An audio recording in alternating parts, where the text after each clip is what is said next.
3.2 और आज बनाने से ये चैप्टर हम लोग का पूरा हो जाएगा। ठीक है, तो एक्सरसाइज 3.2 है और 1 नंबर का क्वेश्चन इसमें है कि अभाज्य गुणनखंड विधि द्वारा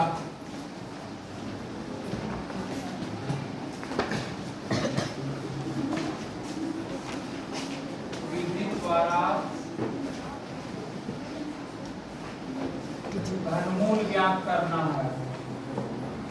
जो भी संख्या यहाँ दिया हुआ है उसका अभाज्य गुणनखंड विधि द्वारा घनमूल ज्ञात करना है। हम लोग ये अभाज्य गुणनखंड विधि द्वारा पहले निकाल चुके हैं, वर्गमूल निकाले। इसमें क्या निकालना? वर्गमूल।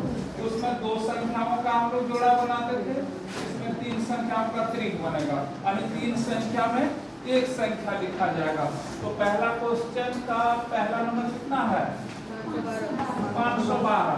बस हम लोग जिस प्रकार देखते हैं इसका अभाज्य गुणनखंड विधि का रेखा, इस प्रकार इसका बनाएंगे 512। अब इसको हमको भाग करना है। चलो भाग करते हैं। सबसे छोटी संख्या से पहले लेते हैं हम लोग, यानी 2 से लेते हैं और इसको भाग करें। 2 से किसी भी सम संख्या को यदि हम लोग भाग करते हैं तो उसका आधा हो जाता है। ठीक है ना, विषम संख्या का भी आधा ही होता है लेकिन पॉइंट में आ जाता है। 2 किससे कटता है? पूरा पूरी सम संख्या से। तो सम संख्या का आधा करेंगे, 512 का आधा कितना होता है? बोलो रे। 256। फिर 2 से भाग करेंगे, कितना आएगा? 256 का आधा 128। फिर 2 से भाग करेंगे 64। फिर 2 से भाग करेंगे 32। फिर 2 से भाग करेंगे, फिर 2 से भाग करेंगे 8। फिर 2 से भाग करेंगे और फिर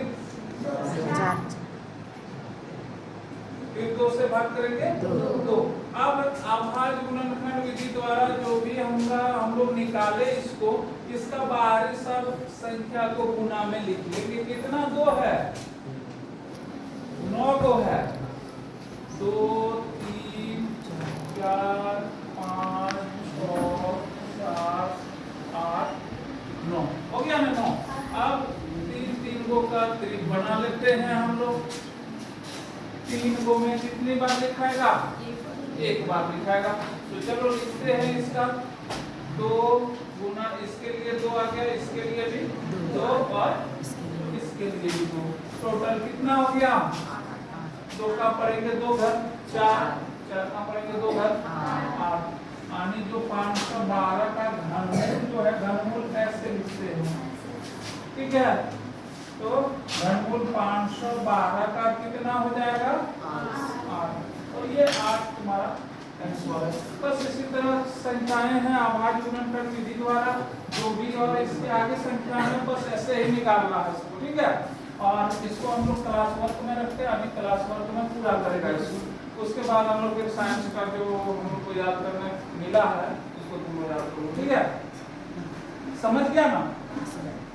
और जिसको भी जो बच्चे नहीं आए वो हम लोग का ग्रुप में जो वीडियो चलता है उसके द्वारा वो घर